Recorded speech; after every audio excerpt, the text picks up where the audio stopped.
Yelo, kailangan ito. Magtatanghalian na kaya nagluluto na rin.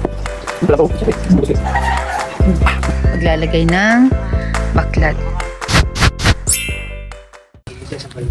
Sobrang sariwa. Ang banyera, kaya wala mga huli. Dapat tayo nakatraya ito. Kaya nga. Oo, pag tayo nakataob, mamahiin na. Masarap itong sabawan, oh. Sige. Ay, yung ano yan, hindi pangit yan. Ano masarap sabawan dyan? Yung mga ganyan, malaguno. Malaki. Ito, oh.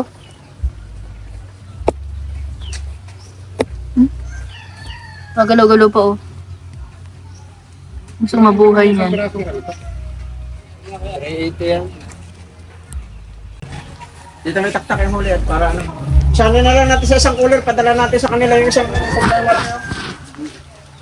Para ano. Oh, kuryente yata yan. Taktak natin na maganda para makita sa diyan, tabanyira muna. Oh.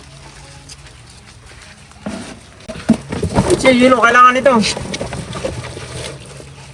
Masang 200 piraso yung yelo. Tanggalin.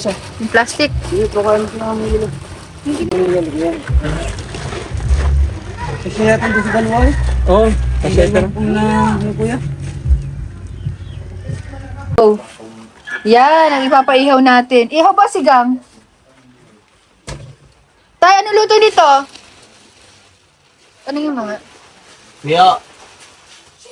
Ah, sigang. Okay. Sige.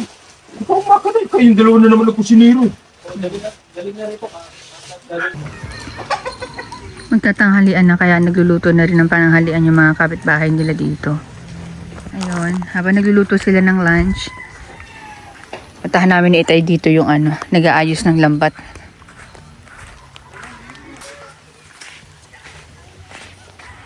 Ang laki ng hibas, oh. Samantalang kahapon, dyan lang kami nagsuswimming kasi pagkagaling namin sa biyahe, dumiretso na agad ako dito, nag-swimming na agad kami kasi malakas yung ulan. Ito naman ang bagong bunuan or bagong lambat ni Itay. Kasi nga, shinare ko nga sa inyo, di ba, na makikipagsapalaran muna ulit siya dito kasi nga wala nangyayari talaga dun sa barangay Pinagsakayan. Ayan, so ito nga yung bangka niya. Tignan nyo naman, no? Hindi malang naasikaso. Yung mga tao kasi dito, mas nakafocus sila o mas nagbibigyan nila ng oras yung hanap buhay nila. Ayan. Tapos, kasi kahit anong klase ng business dealers, kapag walang maayos na nag-handle, wala talaga. Kahit pa anong lulus mo sa business mo na budget, wala. Kailangan talagang i-focus. Ay, parang may daan dito.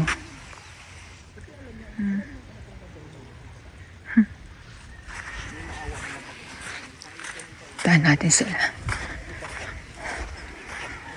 White sand din dito.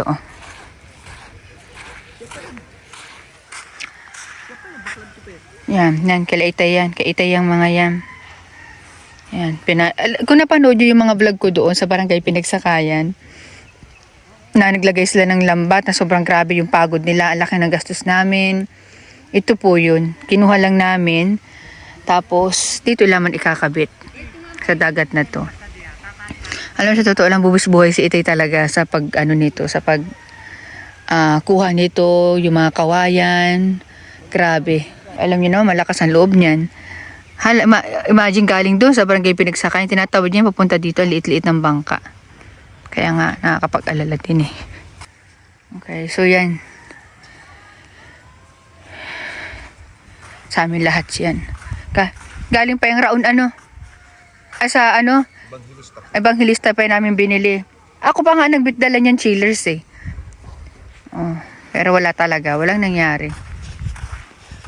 Pasakali dito, safety.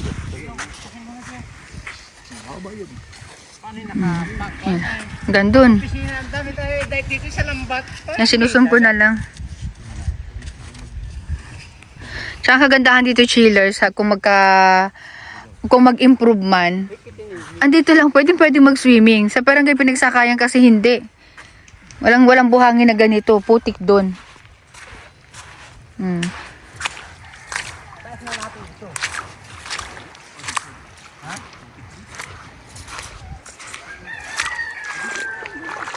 Tsaka mas magkasagana talaga dito. Kita naman sa dagat. Ayan.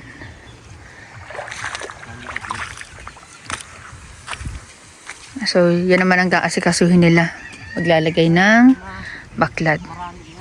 At hindi ko alala kung kaya ako makakabalik dito. I-update ko na lang kayo. Kaya nga hindi ako nagbibigay sa inyo ng update nyo sa baklad kasi wala talaga. Mahinang humuli. Yan, itatali nila yan dyan para mahugasan ng alon. Alon ang maghuhugas dyan. Hindi tao. Basta nakaharanayhan na yan. Pagang sa puyungin niya ng alon. Pagang bangga niya ng alon. Yan, balikan ko na lang kayo chillers ha. Mamaya-maya na lang ulit. Nagmaambo na eh. Muulan na naman. Pa alas 12 na rin kasi. Ini-expect ko na mamayang hapon, mga alas 2, alas 3. Naku, maulan na naman dito. Pero magsuswimming kami ulit dyan mamaya. Alam nyo, napakasarap ng isda na to, chillers. Kahit nga isang buo nito kayo kung ubusin.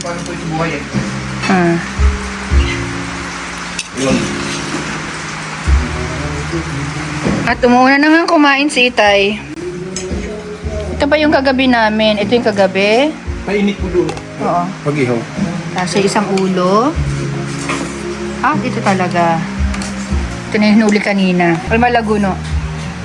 Yan yung malaguno, chillers, na marami sa inyo comment kung anong klaseng isda yan. Nung nag-ihaw kami niya noon sa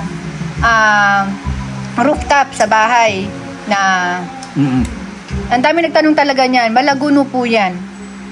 Napakasarap nito. Magkano lang kilo sa Maynila? Mga 300 ang buwan. Ang pag... Siyempre, yung pusit kanina. Apoy na, masusunog yan. Hindi mo makakabal. Yo, may pabuko din si binig. Para sa ilang yan? Hindi, pinalinisan natin. Sayang eh. Kaya ba? Talaga? Ang plano namin, mag-aano kami, magsuswimming habang umiinom. Tapos, pag nagutom, kasi nakakagutom pagka nagsiswimming eh. Kakain na naman. Sa dami nito, dito makakain ng isang kain lang.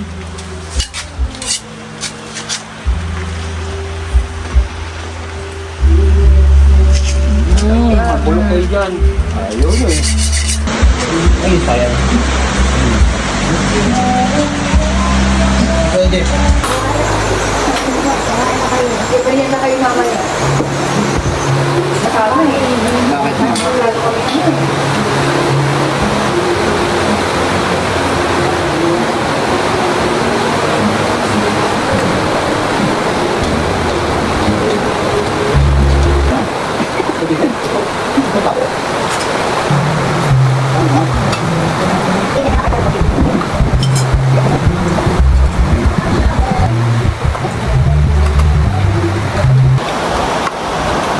Hindi nyo makita masyado. Kasi, nawanan ko yung talipad sa Innova. Pwede ko lang kayo isama dito, sinama ko na kayo. Ikan.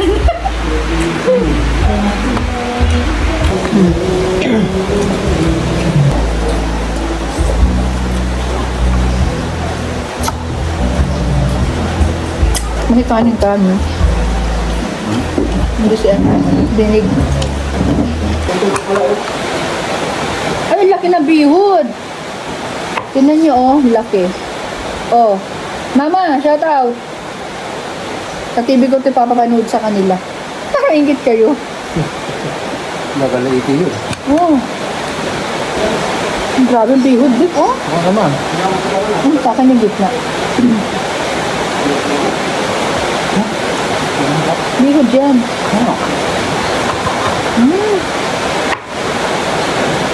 Punta lang yung tinanggol ko kanina. Oo, ganun. Punta? Punta yun, ba yun? Punta nga tinanggol ko lang. Malambot kasi yung pinayaw namin. Pero ano to, maano to, masingit. Sa mga, alam mo na.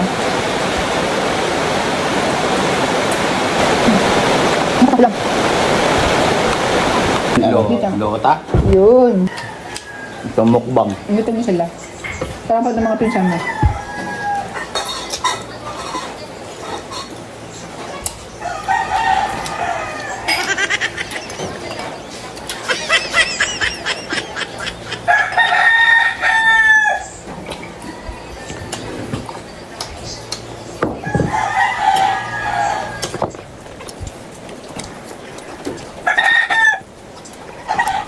Sabi ng mga pinsan mo. Sabi ng hudang. Ay, sabi na. Mukbang. Wala ko. Madal ka matikman dun sa adobo.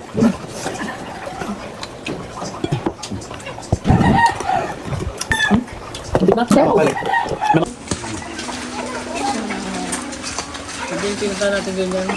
Kurbat muna bago makaligo.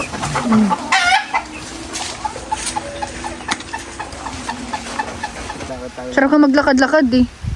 Ayan ang chillers oh. Oh, hibas na. Oh, low tide. Yung iba kasi hindi naiintindihan salitang hibas. Low tide. Ayan oh.